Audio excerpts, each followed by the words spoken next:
Seigneur. Lorsque Dieu nous donne un commandement, retenez ceci. Derrière chaque commandement de Dieu, il y a une bénédiction attachée. Est-ce que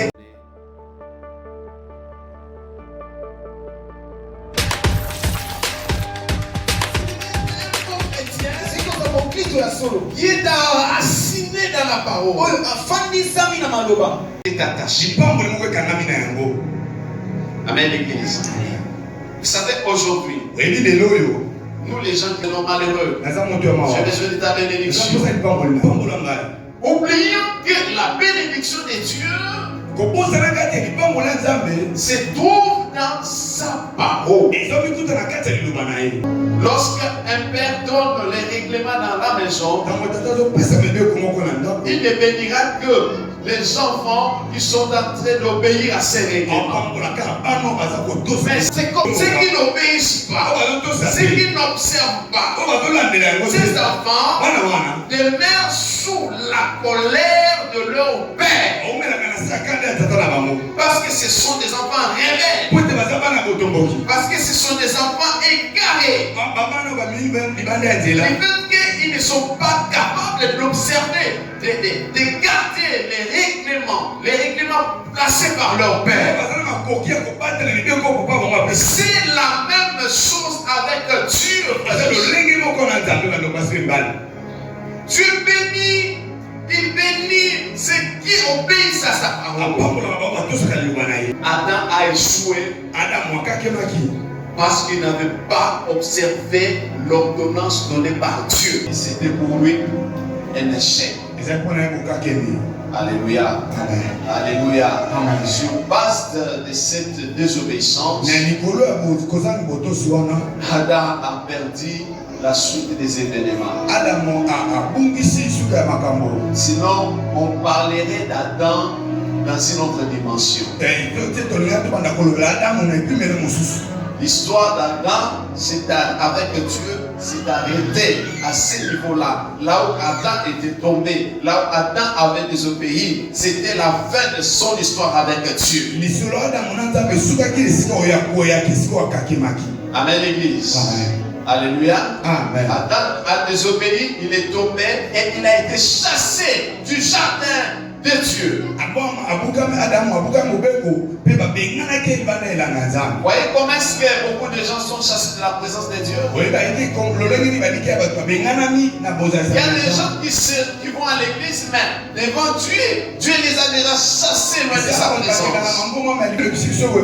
Les gens de l'époque de Noé, les gens se réjouissaient, mangeaient, buvaient, marièrent leurs enfants, jusqu'à ce que les déluges les avaient tous emportés.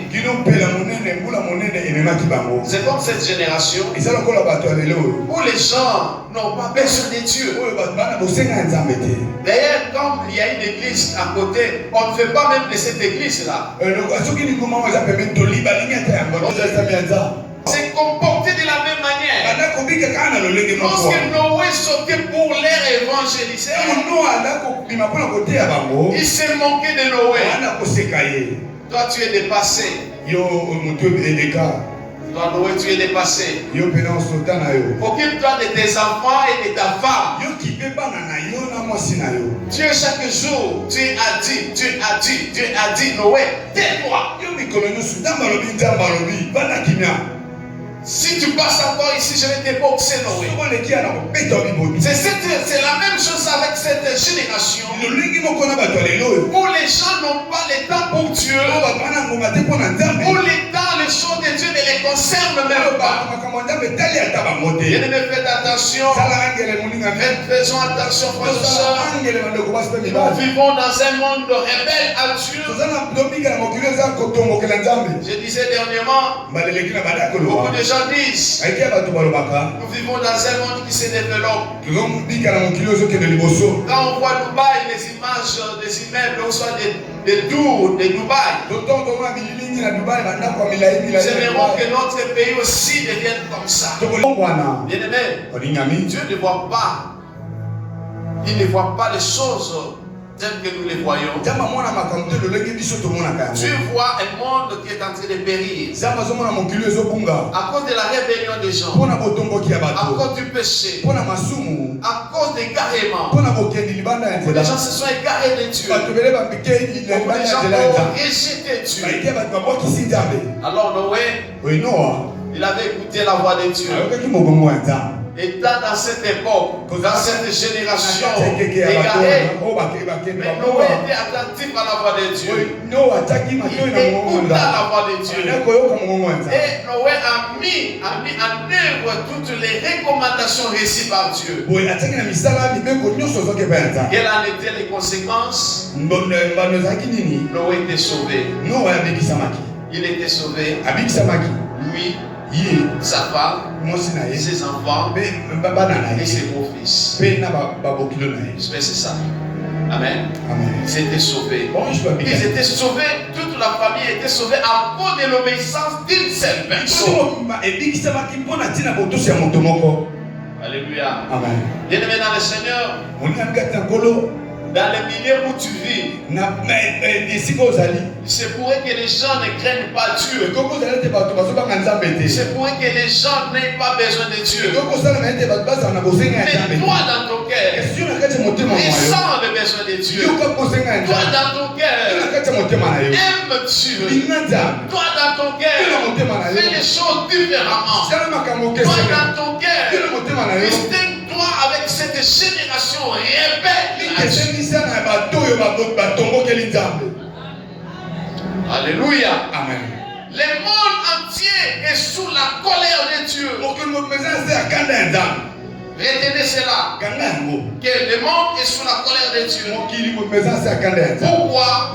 Parce que les gens se sont révoltés contre Dieu. En désobéissant à sa parole. En rejetant la loi de Dieu. Souvenez-vous dans Genèse chapitre 6. Lorsque Dieu regarde les hommes, il regrette. Il regrette. Il se dit, pourquoi avoir créé l'homme? D'ailleurs, les séjours de l'homme sur la terre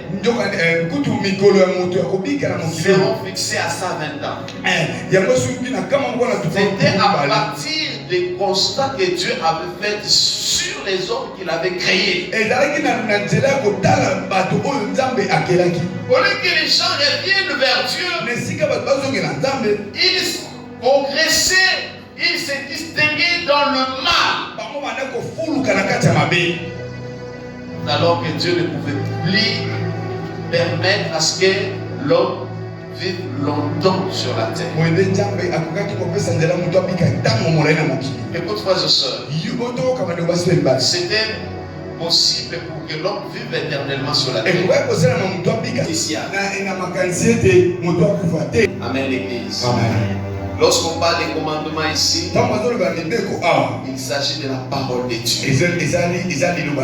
Un enfant de Dieu qui marche avec la parole de Dieu sera aimé par Dieu. Je reviens à cet exemple. Dans une maison où un enfant obéit aux règles établies par le Père,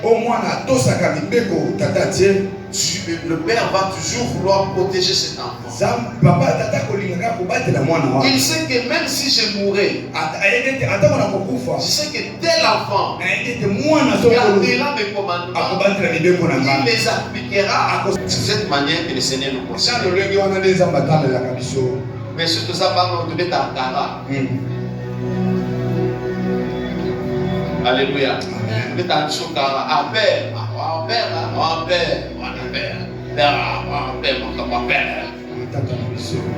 Amen. Amen. Il y a beaucoup de chrétiens qui se comportent comme ça. Ils écoutent la parole, mais cette parole ne lui fait rien.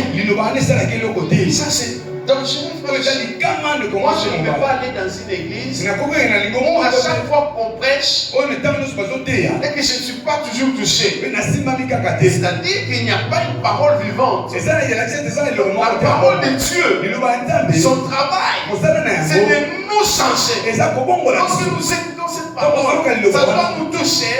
Comme elle est vivante, elle doit nous bouger.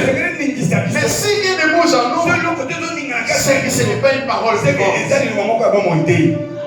Ce n'est pas une parole vivante. Parce qu'aujourd'hui, on aime flatter les gens. Parce qu'on veut avoir une grande église. Parce qu'on veut être grand. On veut flatter les gens. Bien-aimés dans le Seigneur, notre Dieu est dans sa parole. Jésus-Christ, il est la parole faite chair. Lorsque vous le recevez et que vous lui obéissez, en vous, vous avez la vie. En vous, vous avez la vie. En lui, vous avez la vie. En vous, vous avez la vie. La vie qu'aucun ne pourra vous donner. La vie que le dollar ne pourra pas vous donner. La vie que des maisons ne pourra pas vous donner.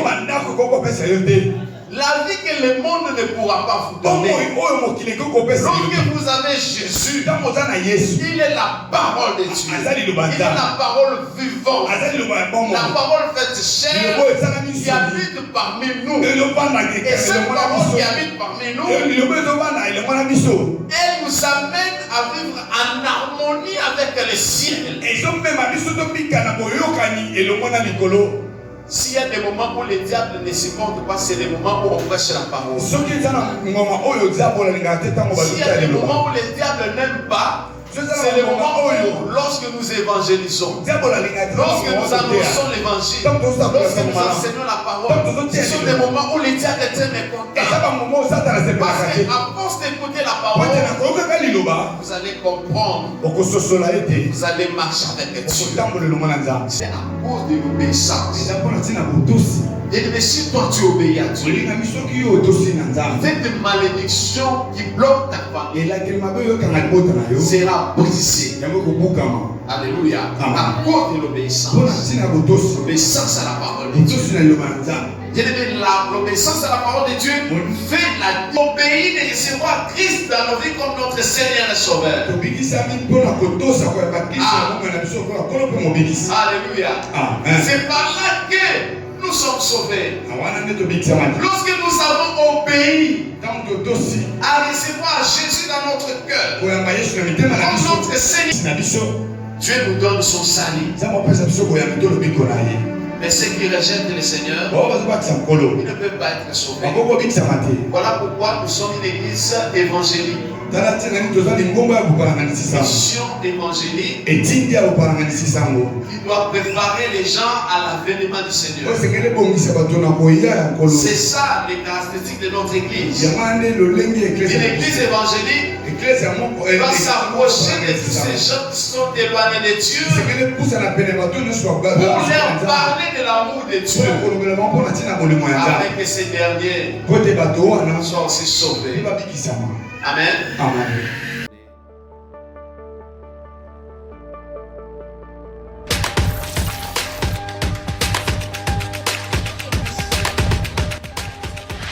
Organise, c'est une activité d'évangélisation et d'exaucement. Nous sommes sur Avenue Titile numéro 16 dans la commune de Barumbu, direction Itaga. À travers cette activité, Dieu va restaurer votre vie.